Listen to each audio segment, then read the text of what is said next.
Friends, நீங்கள் stock மார்க்கெட்டுக்கு புதுசாக, நீங்கள் ஸ்டாக் மார்க்கெட்டில் ஒரு பிகினராக, நீங்கள் ஸ்டாக் மார்க்கெட்டில் பார்ட் டைமாக ட்ரேட் அண்ட் இன்வெஸ்ட்மெண்ட் பண்ணுறீங்களா? மறக்காமல் இந்த சேனலை ஃபாலோ பண்ணுங்கள் அண்ட் சப்ஸ்கிரைப் பண்ணுங்கள். இன்னைக்கு ஸ்டாக் மார்க்கெட் நியூஸ் என்ன அப்படின்ற மாதிரி பார்த்தோம் அப்படின்னா, இன்னைக்கு டேட் வந்து March 18, வியாழக்கிழமை 2021. ஸோ இன்னைக்கு மேஜர் நியூஸ் என்ன அப்படின்ற மாதிரி பார்த்தோம் அப்படின்னா வந்து யூஎஸ்ல வந்து சென்ட்ரல் பேங்க் வந்து அவங்களோட இன்ட்ரெஸ்ட் ரேட்ஸை வந்து அன்சேஞ்ச் பண்ணியிருக்காங்க. எந்த ஒரு இன்க்ரீஸும் பண்ணல. ஸோ இப்போ அதை பற்றி தான் நம்ம பார்க்க போகிறோம். ஸோ ஜெரம் பவல் வந்து யார் அப்படின்னா வந்து யூஎஸ் சென்ட்ரல் பேங்கோட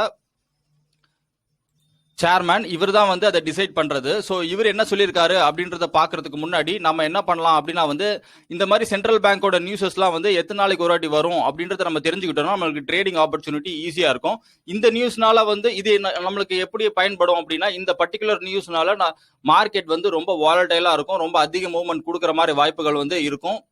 இன்னைக்கு எக்ஸ்பைரி டேனால இது வந்து அஃபெக்ட் ஆகுமா அப்படின்றத நம்ம வந்து போய் பார்க்கலாம்.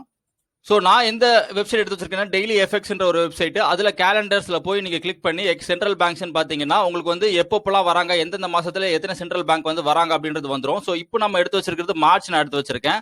மார்ச்ல பார்த்தீங்கன்னா வந்து March 11 யூரோ சென்ட்ரல் பேங்க் வந்திருக்கு, கனடா வந்திருக்கு, யூஎஸ் வந்து 17ஆம் தேதி வந்திருக்கு நேற்று, பேங்க் ஆஃப் இங்கிலாந்து நாளைக்கு வராங்க, ஜப்பான் பார்த்தீங்கன்னா 4 வராங்க, சுவிட்சர்லாந்து பாத்தீங்கன்னா 25ஆம் தேதி வராங்க.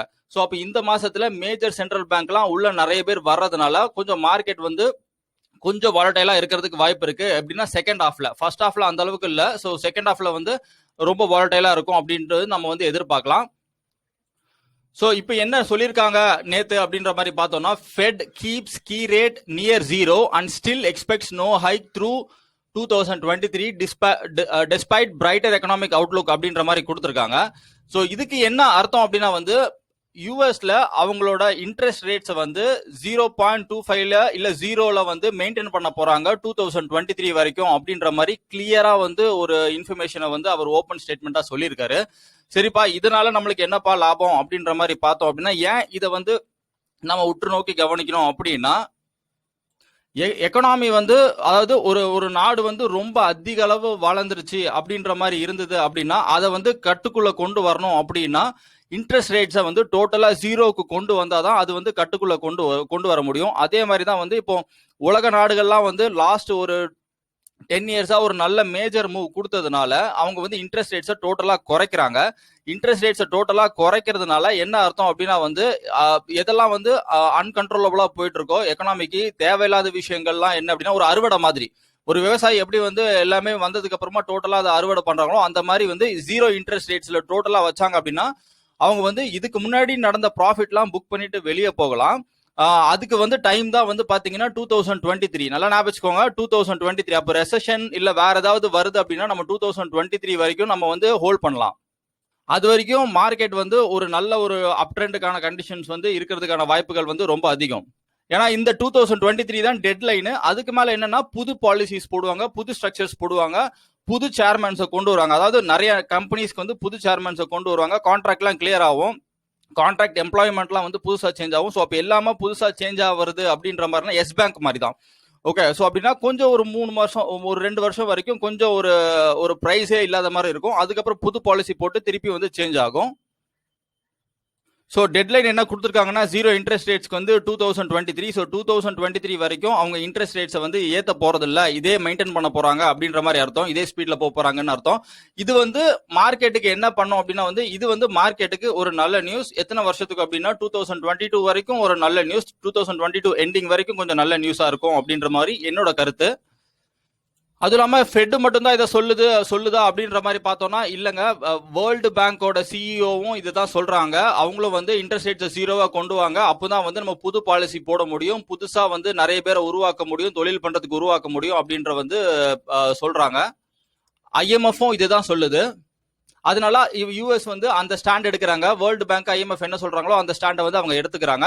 இப்போ இதே மாதிரி தான் வந்து இந்தியாவும் சரி மற்ற நாடுகளும் சரி கொஞ்சம் கொஞ்சமா அதை இம்ப்ளிமெண்ட் பண்ண ட்ரை பண்ணுவாங்க. சரிப்பா, கரெக்டா, ஓகே, இது மாதிரி புரிஞ்சிருச்சு, ஓரளவுக்கு புரிஞ்சிருச்சு. இப்போ இதனால நம்ம மார்க்கெட் இன்னைக்கோ இல்ல நாளைக்கோ இல்ல அடுத்த மாசமோ என்ன ஆக போகுது அப்படின்னா, இதுக்கப்புறமா திருப்பி இவங்க மீட்டிங் எப்போ வைக்கிறாங்கன்னா அடுத்த மாசம் மீட்டிங் வைக்கிறாங்க. ஸோ கண்டினியூஸா 2 மாசம் வரதுனால நம்ம இந்த மாசமும் பார்க்கணும், அடுத்த மாசமும் பார்க்கணும்.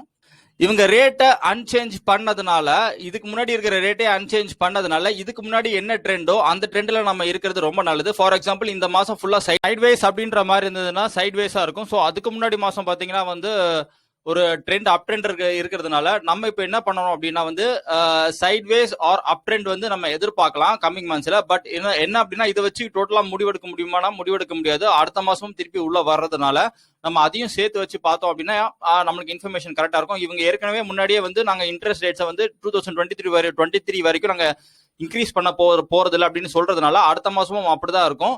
அதை வச்சு நம்ம பார்த்தோம் அப்படின்னா நம்மளுக்கு சைட்வேஸ் மார்க்கெட் இல்ல வந்து ஒரு பை ட்ரெண்டை வந்து நம்ம எடுக்கலாம் அப்படின்ற மாதிரி என்னோட பர்சனல் வியூ. இது வந்து இன்ட்ராடேக்கு அஃபெக்ட் ஆகுமா அப்படின்னா இன்ட்ராடேக்கு அஃபெக்ட் ஆகுமானா வந்து இன்ட்ராடேக்கு ஒரு வாலட்டிலிட்டி இருக்குமே தவிர இதை வச்சு நம்ம டைரக்ஷன் சொல்ல முடியாது. இது மார்க்கெட்டுக்கு குட் நியூஸா அப்படின்ற மாதிரி பார்த்தோம் அப்படின்னா இது மார்க்கெட்டுக்கு ஏற்கனவே தெரிஞ்ச நியூஸ். ஸோ அதனால மார்க்கெட் வந்து மேலே போறதுக்கான வாய்ப்புகள் வந்து இருக்கலாம், சொல்லவே முடியாது. ஏன்னா இன்ட்ராடேல வந்து டெக்னிக்கல்ஸும் பார்த்து தான் முடிவெடுக்க முடியும். இல்லைன்னா செல்லு கூட ஆகிறதுக்கான வாய்ப்புகள் வந்து ரொம்ப அதிகம். ஸோ இந்த வீடியோ உங்களுக்கு பிடிச்சிருந்ததுன்னா please comment, share and like. Thank you, bye bye.